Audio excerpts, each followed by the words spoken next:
Compañeros, compañeras, camaradas, todas, todos, bienvenidas una vez más acá, como pez en el agua, en la 4TV, donde pues estamos desarrollando una gran conversación con diferentes personalidades, diferentes historias, diferentes trayectorias, porque las grandes conversaciones forman parte de las grandes transformaciones.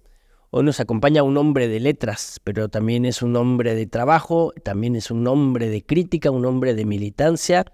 Es Ramiro Padilla. Bienvenido, camarada. Mi querido Molay, muchas gracias por tenerme acá. Bienvenido a este tu espacio. Acá la 4TV es la casa de todas y de todos, y pues tú nos visitas, normalmente andas de gira, normalmente andas moviéndote por otros lares, pero hoy te capturamos acá para que nos platiques quién es Ramiro Padilla, que le platiques a nuestro auditorio. Yo sé que eres escritor, tienes una obra prolífica. Acá tenemos dos textitos: El pequeño Cheiro ilustrado, Cartas para un facho. También sé que eres migrante, ¿no? Entonces, pues más bien platícanos tú. ¿Quién es Ramiro Padilla? Más allá de la solapa del libro. Más allá, sí. Pues yo diría que soy padre de familia, abuelo de dos niños. Wow. Yo soy abuelo, trabajador de la construcción, migrante y al último escritor, ¿no? Son varias cosas a la vez. Melómano también. Melómano. Metalero. Metalero. Sí. Tengo ya 2 discos escritos de metal, al rato te los enseño. Y pues obviamente comprometido con las causas de izquierda después de vivir 25 años en Estados Unidos. Dice uno que los hombres tendemos a ser necios, pero en este caso yo creo que a la gente, a los que hemos vivido en Estados Unidos, en mi caso fue un proceso transformador, ¿no? Me fui moviendo de las posturas de derecha hasta la extrema izquierda conforme más tiempo fui viviendo en Estados Unidos. Un proceso, sí. O sea, la vida del trabajador te llevó a la conciencia. O sea, la conciencia, sí, como trabajador de la construcción, pues obviamente lo que hice yo fue trabajar en la construcción la mayor parte de mi vida. Me retiré a los 48 años. Entonces, en este proceso de búsqueda de entendimiento fui descubriendo, ¿no? A nosotros, creo que los mexicanos, entre más viejos, más mexicanos. No sé si, pero imagino que hay todo un espectro de opiniones y de ideas, ¿no? Claro. Entre la comunidad migrante, pero al parecer después de la transformación de 2018, mucha gente, la mayoría de los migrantes se descubrieron, ¿no? Como de izquierda, porque la fuerza migrante es poderosísima. Ahora lo estamos viendo a través de las redes sociales y los súper interesante. ¿Y quién es Ramiro Padilla? Pues obviamente una persona que le gusta la vagancia, me gusta viajar mucho, me gusta como digamos, tengo, no sé, la conciencia de maestro rural, de andar con mis libritos y con una mochila por las ferias del libro de los pueblos. Me gustan, ¿no? Obviamente uno está totalmente desinvitado a las grandes ferias de los libros porque pues ya sabes que ahí solo invitan a las plumas, a las inmaculadas. A las plumas inmaculadas, monárquicas, neoliberales, ¿no? Y a las personas como yo, pues obviamente somos los que andamos puebleando, y creo que es también altamente satisfactorio andar en esos pueblitos disfrutando, desde Huejutla hasta Rosarito, no sé. ¿Y tú ya vives aquí en México? Estoy unos meses, voy a estar unos meses hasta diciembre. ¿Y te vas a Estados Unidos? No, me voy a Ensenada. Sí, creo que voy a Sudamérica en enero, todavía no sé. Estamos viendo eso. Muy bien, porque te gusta viajar por el mundo también. Sí, tienes que, ¿no? Te he presentado, de hecho presenté un libro en Cuba, en La Habana. Presenté Historia de una ficción breve, ¿no? Una novela cortita, una novela, presenté en La Habana. También he presentado en Argentina. Estoy a la espera de fechas en otros países, ¿no? ¿Y cómo un trabajador de la construcción se hace escritor, o un escritor trabajador de la construcción? Decía un amigo, Alejandro Rosado, que él creía que él conocía a 2 escritores obreros, que somos Gerardo de la Torre y yo. Gerardo de la Torre, trabajador de Pemex de muchos años. Yo empecé a escribir a los 17 años. Escribí algo, escribí una novela, pero a las 3 o 4 cuartillas dije, no tengo lo que se necesita. En este caso, obviamente, en los procesos de entendimiento de la literatura, lo primero que tienes que ser es buen lector, para después poder aspirar a escribir algo medianamente legible, ¿no? Y dejé eso a los 17.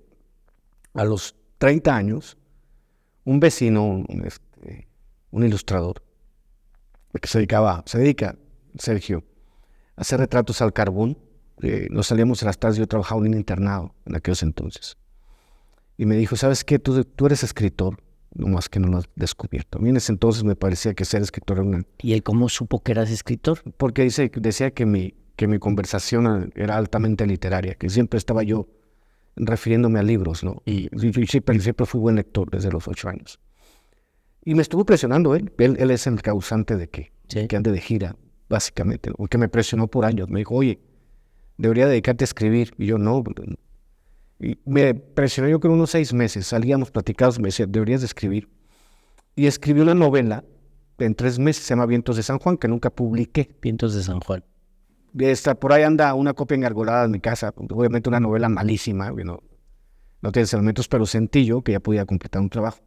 De ahí obviamente regresé a Estados Unidos y en Estados Unidos escribí el primer libro de cuentos que me tradujeron al inglés a 3 pasos de la línea. Ese libro de cuentos anduvo rodando 2-3 años en un sobre Manila, en hojas sueltas, hasta que un amigo me dijo, oye, ¿puedo revisar tu libro? Sí, con todo gusto. Le dije, nomás que esto es lo único que hay, ¿no? Él lo llevó a una editorial en Tijuana y Ilsa Ediciones con don Raúl Pérez Rojas, y recuerdo que al mes me hablaron, me dijeron, te queremos publicar el libro. Ese fue el primer libro. Nos gusta tu libro, queremos publicarlo. Sí. Eso es rarísimo, ¿no? Sí, obviamente, porque yo a una de las editoriales grandes les mandé el libro también, pero fíjate cómo son las cosas, estamos hablando de hace 18 años que publiqué mi primer libro. Y en una de las editoriales grandes, no voy a decir el nombre, pero es una de las grandes transnacionales, mandé el libro también y me dijeron, pasaron los 2 primeros cortes. O sea, pasó la primera lectura, pasó la segunda lectura y ya cuando llegó a comisión para publicar, dijeron, primero es de cuentos y segundo, ¿quién es este cabrón? Ajá, te falta apellido. Sí, no tenía yo los blasones, ¿no? Para publicar una editorial grande, y me agradecieron mucho, me dijeron, sí, vale la pena tu libro, pero no. Entonces me quedé en editoriales pequeñas y desde ahí dije, bueno, puedo dar el salto, tú tienes ya después de 20 años de carrera escribiendo, puedes dar el salto a una editorial grande, pero dije yo, pues no, realmente sí, tiene que haber congruencia, y siempre me he trabajado con la misma editorial. Una editorial pequeña, artesanal, he trabajado con mi mismo editor y mi misma diseñadora por 15 años. Entonces digo, ¿por qué voy a cambiar? ¿Que son estos? Sí. Editorial Urbanario de Monterrey, ¿no? Urbanario. Sí, que también le ha publicado a Beatriz Aldaco, a Manuel Pedrero, a otros compañeros cuatroteístas. Ajá. Cuatriotas. Cuatriotas, sí. Entonces, de ahí empezó el asunto. Escribí a 3 pasos de la línea, que era una crítica a la migración mexicana en Estados Unidos, pero una crítica pues al lado oscuro de la migración, porque refleja una época, porque ya después escribí a continuación el último libro que he escrito, que se llama El blues del migrante. El más reciente. El más reciente, sí. Que no sea el último. Que no, todavía me quedan. Estoy escribiendo otra novela todavía. Muy bien. Que espero que me excomulgue la iglesia después de terminar la novela, ¿no? Cuando termino de escribir este libro, me doy cuenta que ese proceso es súper interesante, Molay, porque era finales de los 90s, la caída de la cortina de hierro, el dominio total de la narrativa neoliberal en Estados Unidos, donde el fin de la historia. Fukuyama, Samuel Huntington, ahora quejándose, ¿no? Tomando la estafeta, diciendo quiénes somos, el choque de civilizaciones, los mexicanos nunca se van a adaptar a los Estados Unidos, y yo, pues, ¿por qué nos tenemos que adaptar si ustedes robaron el territorio, no? Ustedes tendrían que adaptarse, y de cierta manera sí hay algunos elementos por ahí. Entonces yo descubrí que en las librerías norteamericanas lo que más vendía, imagínate cómo han cambiado los tiempos, que la figura literaria más importante para los mexicanos en Estados Unidos era Jorge Ramos. En aquel tiempo. En aquel tiempo, sí, era la figura. Tú mirabas, o si no, los conductores de televisión, cualquier conductor de televisión te sacaba un libro y se hacía bestseller, ¿no? Enrique Gratas, María Antonieta Collins, cualquier cuate, ¿no? Y obviamente Jorge Ramos era un personaje de cierta envergadura intelectual para los migrantes. Yo me preguntaba por qué nosotros no tenemos como otras comunidades, como otras minorías en Estados Unidos tenemos referentes. Por ejemplo, la comunidad afroamericana tiene un intelectual de primera línea que se llama Cornel West, ¿no? Entre ellos, o Michelle Alexander. Hay varios, ¿no? Hay varios intelectuales, y en la comunidad mexicana en Estados Unidos no tiene absolutamente nada. Estaba sin rumbo, porque obviamente, como tú citabas hace un momento, Fukuyama había dicho, pues es el fin de la historia y esto es lo que les toca, ¿no? Para lo que queda de... Democracia y libre mercado, Sí, hasta la eternidad. Hasta la eternidad, no hay manera de competir. Y esa era la parte que yo decía, pues no es cierto. Hasta los mismos historiadores de aquí, historiadores famosos que no diremos su nombre, pero tienen revistas y ganaban mucho dinero, que piensan Eran muy apapachados. sí, y que piensan que la historia es lineal. Y obviamente es un despropósito pensar, tú lo sabes, Así es. tú a eso te dedicas, pensar que la historia es lineal. Yo siempre he dicho que es como la cumbia, ¿no? Un pasito para adelante y un pasito para atrás, pero con ganas, ¿no? Benjaminianamente. Sí. Entonces, en esa circunstancia fue que yo escribí el primer libro. Dice, no, es que hay otra parte. Está la parte de la soledad, el desarraigo, los migrantes con la Operación Guardián, porque precisamente todo eso surge de otra doble tragedia, ¿no? La del error de diciembre y la del Tratado de Libre Comercio. Sí. El error de diciembre de Zedillo, y obviamente cocinado por Salinas, Zedillo pagó los platos rotos, pero Zedillo obviamente es una basura, al igual que todos los neoliberales. La basura se acabó, o sea, fuimos degradándonos en poder institucional con respecto a los personajes en el poder, en el caso de Salinas, Zedillo, vamos, Fox, Calderón. Sí, son el preludio. Sí, Salinas y Zedillo son el preludio para el despeñadero. Oye, fue como el coeficiente intelectual, pasamos de 110 a 100 a 90. A 4%. Así hasta llegar a Peña Nieto, ¿no? Entonces, en esa circunstancia, yo decía, pues que no es cierto lo que está sucediendo, no es cierto, o sea, nos venden una circunstancia idílica, pero también al mismo tiempo que venía el error de diciembre, que se intensificaba el asunto del Tratado de Libre Comercio, que sabían ambos gobiernos, que con el Tratado de Libre Comercio iban a destrozar el campo mexicano, y que al destrozar el campo mexicano, Iban a empujar a millones de mexicanos a Estados Unidos. Así es. Y que al saber que iban a empujar a millones de mexicanos, Iba a bajar el precio de la fuerza de trabajo norteamericana. iban a clausurar las rutas, Claro. iban a clausurar las rutas tradicionales de los migrantes en Estados Unidos y se iban a empezar a morir por miles. Darwiniano el asunto. Solamente los más jóvenes y los más capaces, los que te pueden aguantar 2 o 3 días sin agua en el desierto, serán los bendecidos de llegar a ganar los dólares. Se empezaron a acumular los cadáveres en la frontera, no solo los mexicanos, sino de los centroamericanos.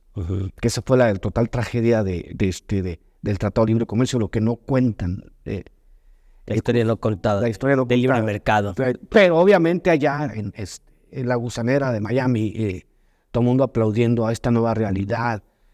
Andrés Oppenheimer escribiendo la hora final de Castro, ¿no? La hora final más larga de la historia, porque lo escribió en el 91 y Fidel Castro duró otros 20 años, ¿no? O sea, ese tipo de narrativa, la deconstrucción del discurso de izquierda por parte de la derecha, pensando que se había proclamado vencedora, pero ¿vencedora de qué? Yo siempre decía, en México siempre, sobre todo en la Ciudad de México, siempre hubo una cultura muy fuerte de izquierda.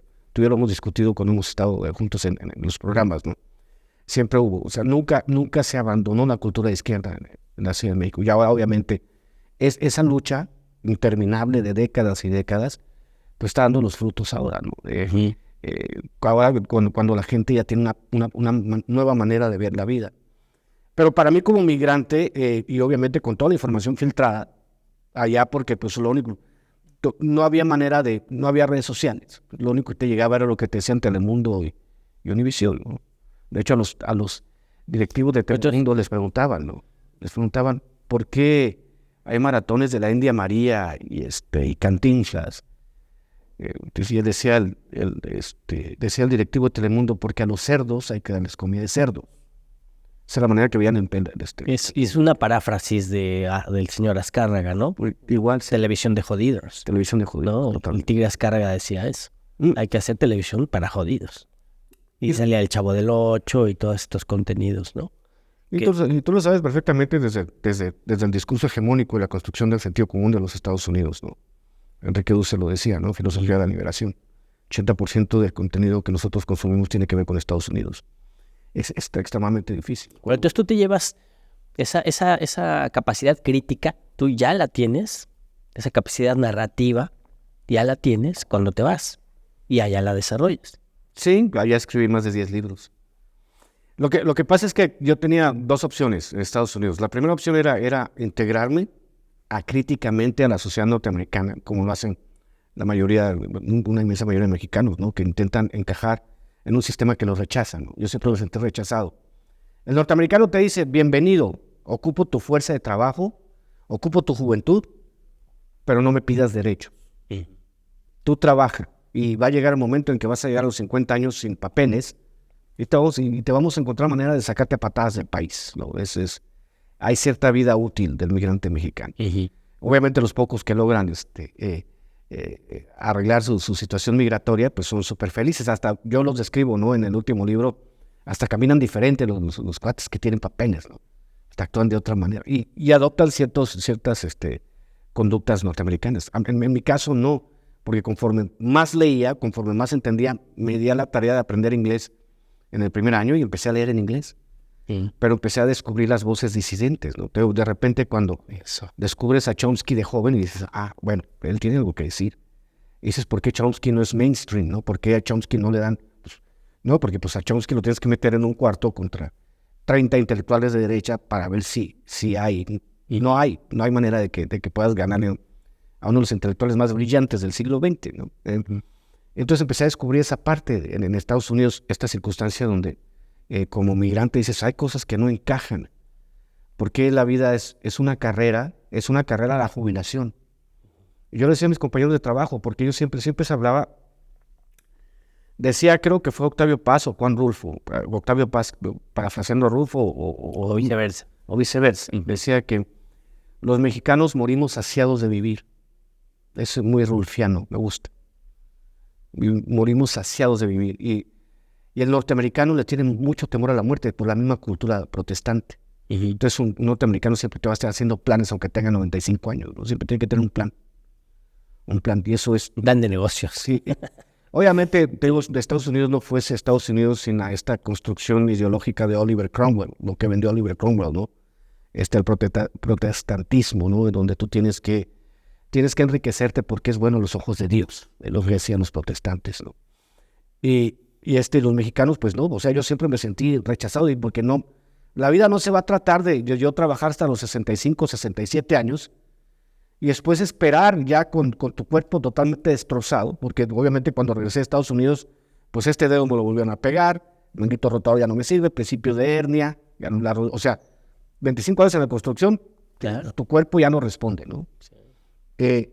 Y dije, este es un viaje como el sinsentido de la existencia, ¿no? El absurdo, como decía Camus, ¿no? Sí. Camus, el absurdo de la existencia. Entonces, dije, yo no me voy a quedar en Estados Unidos a hacerme viejo y a podrirme. Imagínate que te encuentren. No, que me corran. Sí, te acusó que de repente te lleguen con tus 2 cheques, gracias, ya no nos eres útil. Y allá no hay de que, pues, no tienes papeles, ¿qué vas a hacer? Entonces yo le dije al patrón de Estados Unidos, ¿sabes qué, compadre? Ahí nos vemos. Y me dice, no, ¿cómo te vas ahí? Tú eres el supervisor, tenemos planes para ti, queremos que seas gerente de proyectos. Me empezaron a llover ofertas de otras compañías, ¿cómo que se va a ir? ¿Y mis papeles? Nunca no, esos no. No, pero los querías. Son sistemas de control. Claro. Los norteamericanos son muy inteligentes. Un artículo de New York Times, para que te des una idea, que estaba leyendo. De un año para otro, esta población migrante que era de 500,000 de personas, cruzaban todos los días, ¿no? Para las cosechas. De un año para otro se desploma. Pasan de 500,000 a 100,000. ¿Qué hacen todos los agricultores que dependen de esa mano de obra? Pues te empiezan a renegar con el gobierno. Oye, pues ¿cómo? Pasamos de 500,000 personas a 100,000 personas. ¿Qué hacemos? Obviamente cambiaron los requisitos para otorgarte una visa de turista. Antes se la negaban a 6 de cada 10. Ahora se la niegan a 1 de cada 20. Básicamente lo que están diciendo los norteamericanos, güey, te voy a dar una visa de trabajo, pero si te cacho, te la quito. No, es más o menos de la perversidad con la que trabaja el sistema norteamericano. Porque explotación. No, es que también hay que entender, porque me tocó presenté un libro en el Parque MacArthur hace 2 años, un poquito, 2 años y medio. Y yo le estaba explicando a los migrantes mexicanos en el parque que no era un tema que no pudiesen aportar los migrantes mexicanos a Estados Unidos. Era un tema más bien electoral, porque si tú le das un camino a la ciudadanía a 10, 12 millones de mexicanos, cambian el mapa electoral de Estados Unidos para siempre. Claro. Entonces, a los norteamericanos dice, a ver, no nos conviene no nos conviene darle un camino a la ciudadanía a 12 millones de mexicanos que son ideológicamente muy distintos a nosotros. No, además vienes de una historia en la que se niegan los derechos políticos a los negros. Ya, O sea, la población afroamericana tiene derechos políticos negados, ¿no? Más de la mitad está en la cárcel y los otros no tienen derecho de votar. Y luego viene toda la mexicaniza y les vas a dar el derecho de ciudadanizarse. No, y obviamente porque trabajan ellos la división. Es súper interesante. El tema de los norteamericanos en sí como una supuesta democracia racial es súper interesante. Porque al final de cuentas yo hablaba con muchos de ellos y yo les decía, a ver, porque son muy... Norteamericanos siempre tienen la tendencia a decirte, bueno, y te voy a dar mis antepasados. Yo soy mitad alemán, pero un cuarto escocés y irlandés y tal. Siempre están hablando de eso. A mí como que, ¿y eso qué, no? Soy europeo, dice. Sí, el norteamericano siempre está hablando de la mezcla racial, ¿no? Muchos hablan también que tienen algún antepasado cherokee. Uy, es decir, están anclados a la tierra, ¿no? Pero yo también les decía, pues sí, pues igual Australia fue un país fundado por prisioneros, ¿no? Y le dije, la clase media, la clase alta europea no se vino corriendo a Estados Unidos por nuevas oportunidades, se quedaron allá, ¿no? Los rancios se quedaron allá, los que se vieron la cara, los trabajadores, los sin tierra, los parias. Los parias, eso es. Y los mafiosos. Aparte, ¿no? Porque recordemos, la familia de Trump, pues es una familia de mafiosos. Sí, tenían sus prostíbulos y todo, ¿no? Se le trata en personas. Esa parte de la cultura norteamericana es súper interesante. Entonces que de repente los ves. Yo de hecho, el otro libro, Hojas sin Ruta, yo empecé a escribir ese libro en inglés. Se iba a llamar El Gigante Torpe, The Clumsy Giant. Y empecé a escribir en inglés. Dije, si no estoy haciendo escribiendo en inglés el libro. Ajá. Entonces agarré alguno de esos artículos, de unos ensayos, y los metí en el otro libro. Luego te lo doy, el de Hojas sin Ruta. Hojas sin Ruta. Donde yo hablo, por ejemplo, de... Hay uno que tiene espantosa actualidad que se llama Los medios palestinos en Estados Unidos. Y me dice un norteamericano, ¿cuáles medios palestinos? Exactamente. Exacto. ¿Quién cuenta la historia de lo que pasa allá? Obviamente ahora a Israel se le cayó la narrativa y se ha convertido en un estado paria, fíjate, es lo que he estado viendo últimamente, se ha convertido en un estado paria y creo que dejará de existir en Israel en los próximos años. No tiene manera no tiene una manera viable de existir, sobre todo en un ambiente, en un entorno tan hostil. Después de todo lo que ha hecho ahorita, no hay... 20,000 niños muertos. Y todavía hay gente en las redes que les aplaude. A mí soy una reunión el viernes que decía un camarada que casi le rompo el hocico cuando dice, es que Estados Unidos dice que no se puede negociar con un terrorista. Yo le digo, aquí los terroristas son los israelíes y los norteamericanos. ¿De qué estás hablando?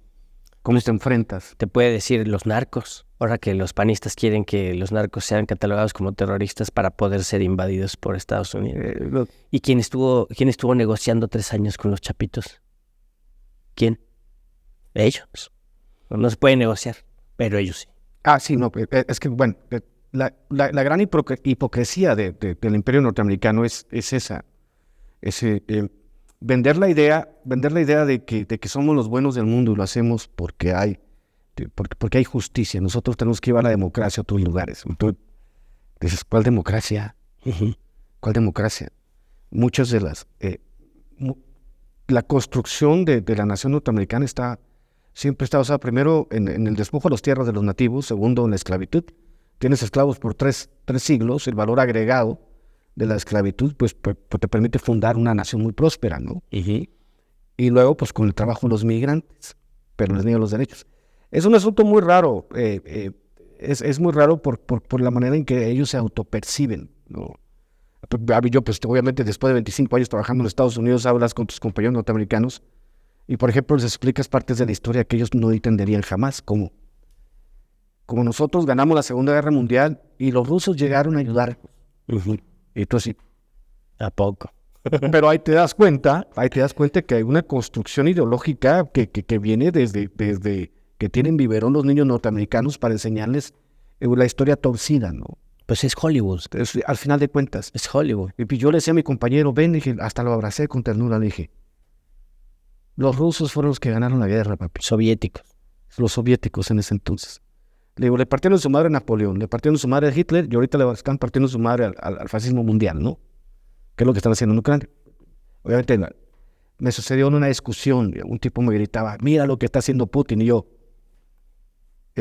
a ver, Madeleine Albright, secretaria de Estado de Estados Unidos, antes de morir, dijo que, de pronto, oye, pues usted fue directamente causante de la muerte de 500,000 de niños en Irak.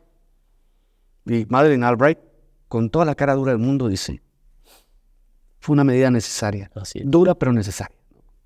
Y le dije a este cuate, ¿no? A ver, Estados Unidos mató 500,000 de niños en Irak, en Yemen, en Siria, en Libia. Afganistán. En la guerra contra el narco de Calderón murió un niño cada 36 horas. Yo lo tengo en uno de los libros, he citado. O esos niños no cuentan porque no son rubios. Y le dije al señor que me estaba increpando, dije, si a usted le indigna la muerte de un niño, le tienen que indignar la muerte de todos los niños. Tiene que ser consistente con su indignación. No me salga con esas payasadas a estas alturas de la vida. Pero la manera como tú y yo lo hemos discutido en algunos de los programas que hemos coincidido es el aparato ideológico de los Estados Unidos es extremadamente poderoso para moldear la opinión, porque igual cuando se habla, por ejemplo, de Cuba y de los países, o sea, de lo que pasa en Venezuela, por ejemplo, pues tú tienes un aparato que te está contando 95% de un lado y el otro 5% no ni siquiera puedes alcanzar a escucharlo porque no hay manera, no tiene la voz, ¿no? El aparato mediático de Estados Unidos es muy fuerte. Me tocó en una reunión en Argentina plantearles eso. Le dije, pues tenemos que ver los antecedentes, por ejemplo, de William Randolph Hearst, ¿no? El constructor del amarillismo. A partir de ahí, ¿no? Cuando se dio cuenta que el escándalo vendía más y que podías mentir descaradamente, y se descubrieron como método de mentira, lo goebbeliano también, ¿no? Que perfeccionado obviamente hasta la saciedad ahora por la penetración de las redes sociales, que también tienen su componente ideológico. Nosotros, yo se lo decía, nosotros colonizamos las redes sociales, no es al revés. Es por eso que a nosotros de repente dices una cosa que no va con el evangelio de la derecha y te castigan y te quitan el canal. Igual ahora en X, en Twitter, te castigan y te cancelan la cuenta. En Facebook, hubo un tiempo a mí, hace como un año y medio, que cualquier cosa que dijera estaba castigado, ¿no? De 3 a 30 días. Y yo decía, ¿por qué? Pues obviamente porque hay un componente ideológico y porque saludos a esta revista, ¿cómo se llama? Los del Pájaro Político, que son los que revisaban, pues curiosamente revisaban muy concienzudamente las cuentas de izquierda, ¿no? Pero el discurso de odio de la derecha jamás. Entonces, por eso que de repente es como que... El discurso de odio de la derecha o contenidos chatarra, ¿no? Sí. Contenidos chatarra que son auténticamente dañinos, pero ahí nunca pasa el rasero de pues ya no digas de la censura, de la crítica mínima, ¿no? Libertad de expresión. Libertad de expresión. ¿Qué significa la libertad de expresión, no? Pues lo decían, los mismos Chomsky lo decía, libertad de expresión es aceptar los puntos de vista contrarios a los tuyos. Si no, no es libertad de expresión. Pero no los discursos de odio.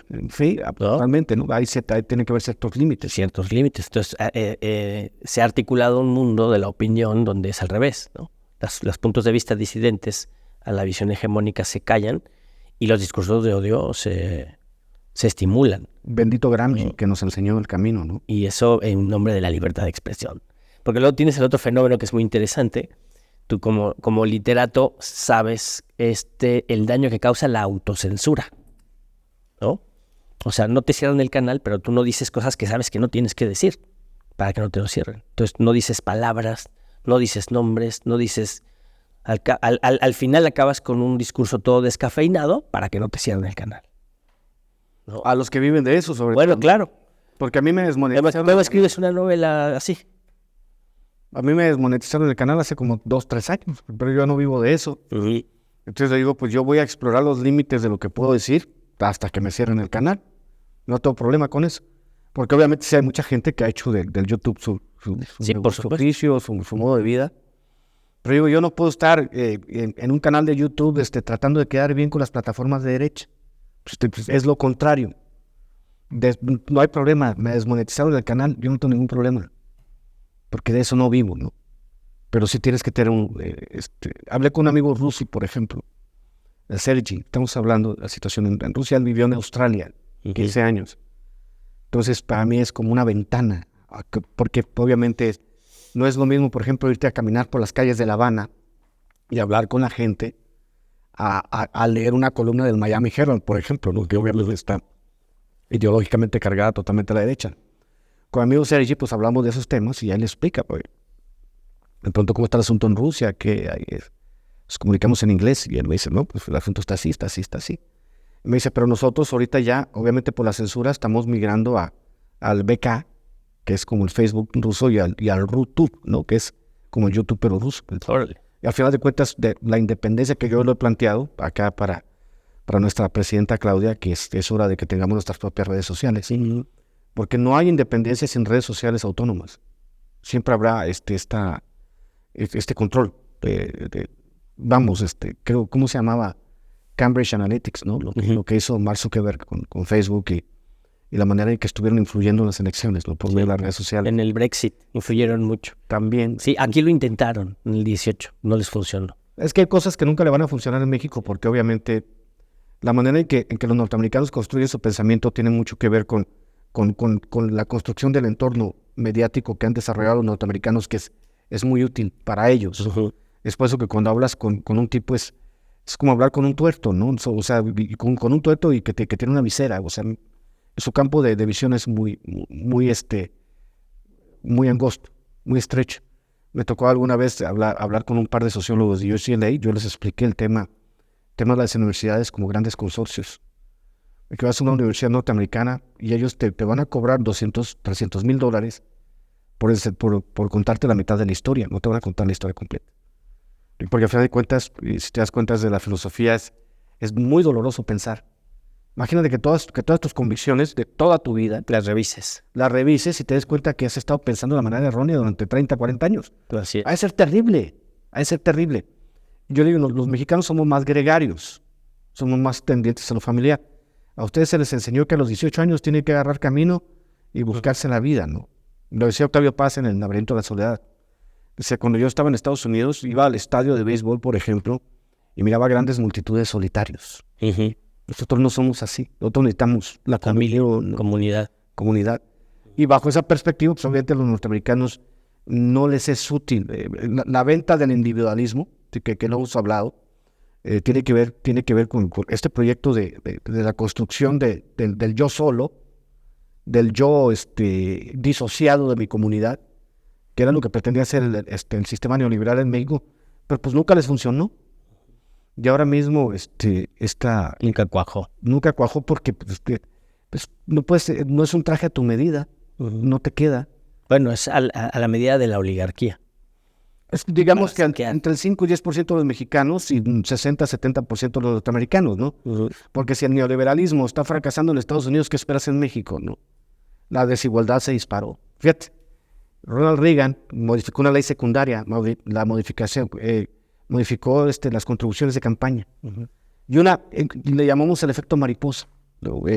Modificas esta ley, donde ahora sí las corporaciones pueden comprar su senador o su congresista.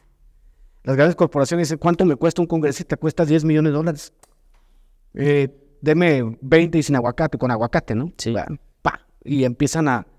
Entonces hay obviamente en esa circunstancia Margaret Thatcher, acuérdate la huelga de los mineros en Inglaterra, que los destrozan porque el primer acto que tiene que tener el neoliberal es destrozar todo tipo de organización social, obrera, ¿no? Es lo primero que hay que toda la resistencia. Toda la resistencia, lo que sepas, los puntos. Dice, vamos primero sobre los sindicatos, los destrozamos.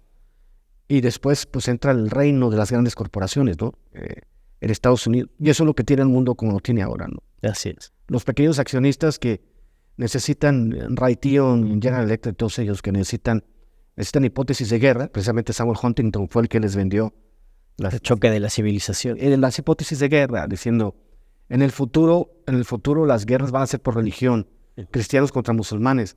Pero curiosamente, con los musulmanes con los que están guerreando, pues, están inundados de petróleo. O sea, y de gas. Indonesia es el país con más musulmanes, pero no están dentro del mapa. Pero todos los que estén dentro de la hipótesis del conflicto y estén nadando en petróleo, pues obviamente son sus enemigos, ¿no? Obviamente la joya de la corona era ahora Irán, pero también hasta se ha democratizado el asunto de los misiles, ¿no?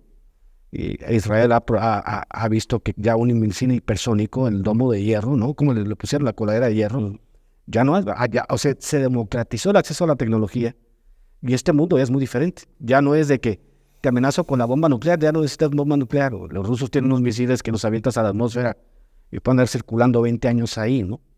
Para usarlos en el momento que tú quieras. O sea, de ese tamaño es terrible. Es una distopía. Oye, Ramiro, ¿qué esperamos en siguientes publicaciones? ¿Dónde puede la gente conseguir tu obra? Y para ir cerrando la conversación por ahora. Pues me pueden encontrar en Twitter como @RamiroAtondo. Y pues mi teléfono es 646-34-34-885. A él los que quieren libros, pues yo... Directo, con el autor. Yo y se los mando firmados a toda la República Mexicana. Ahorita no estoy mandando a Estados Unidos porque pues obviamente estando ya en Ensenada, pues yo soy de una ciudad a 100 kilómetros de la frontera, pues mi hija vive en San Diego, le doy los paquetes, ella va y los deposita, ¿no? Pero aquí es más difícil. Sí, pero aquí en la zona centro, directo contigo. Directo conmigo, sí. Excelente. ¿Con qué última reflexión nos despedimos de La Raza? Se tocaron varios puntos. El mundo volátil, la obra literaria. Creo que la migración es un tema bien, bien importante, además, sobre todo para un país como el nuestro y en un momento histórico como en el que estamos. ¿Con qué última reflexión nos vamos?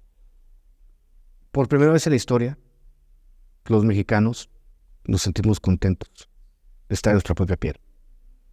Es algo que nunca vamos a dejar de agradecerle a López Obrador, el habernos regresado la posibilidad de sentir que tenemos el futuro en nuestras manos, que no es una cosa menor. Tú lo dijiste alguna vez, ¿no? Desde el amor, tú lo dijiste.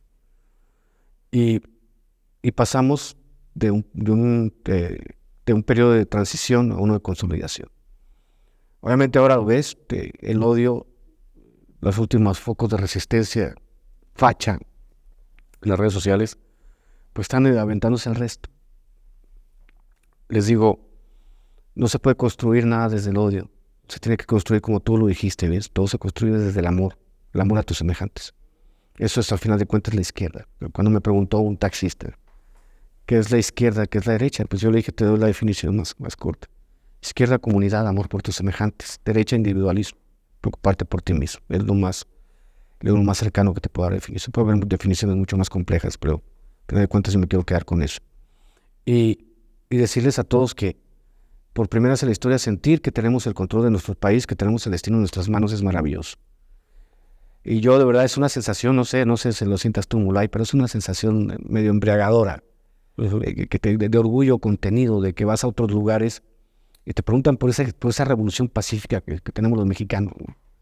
Esa revolución de las conciencias que se construyó, una revolución colectiva, o sea, nuestro máximo exponente fue López Obrador, pero también esa revolución que se vino gestando a través de las luchas, de las marchas, de estar escribiendo por todos lados. Yo empecé a escribir para medios nacionales desde Estados Unidos en el 2012. Yo recuerdo que se me dio la oportunidad de escribir en CP Noticias, sin embargo. Después escribí la versión electrónica de Regeneración, en Polemon. Empecé a escribir en revistas culturales, ¿no? Tratando de explicar estos fenómenos. Y es muy bonito. Es una sensación de que ahora tenemos, de que nos reconocemos, nos miramos todos como comunidad y decimos, oye, este es un largo camino, pero es un camino bello, porque no, o sea, como decía, y me despido, como decía Galeano, ¿para qué sirven las utopías, no? O sea, las utopías sirven para seguir caminando. Nosotros estamos en la construcción de la utopía mexicana. Y para mis nietos, tengo 2 nietos, uno de 4, otra de 2. Cuando ellos sean adultos, yo les voy a decir, voy a dejar constancia con alguno de mis libros para decirles a ellos, nosotros vivimos una de las etapas históricas más maravillosas, cuando México pasó de ser un país de la periferia a ser un país de la centralidad histórica. Histórica. Porque lo que sucedió en México va a ser tema de estudio en universidades europeas, asiáticas, norteamericanas, por mucho tiempo. Muy bien, lo que está pasando. Y lo que seguimos construyendo. Lo que tiene que seguir pasando. Muchas gracias, Ramiro. Un placer. Gracias por estar acá. Ramiro Padilla, escritor, trabajador, migrante. Usted lo puede encontrar en sus libros más recientes, Pequeño Cheiro Ilustrado, Cartas a un Facho y Blues del Migrante. Los puede encontrar con él. Es un exponente del pensamiento transformador, del actual pensamiento de esta generación que está participando con su pueblo para transformar la realidad y del cual pues hay que aprender mucho para seguir caminando, para seguir avanzando allá en su casita. No olvide ponerle like, porque si no le pone like a la transmisión de la 4TV, pues el algoritmo nos va a tener ahí guardaditos. Si usted le pone su like, el algoritmo lo distribuye, lo recomienda. Escríbanos, háganos un comentario, una sugerencia, una crítica reconstructiva y participe. Organícese, discuta, dialogue, aprenda.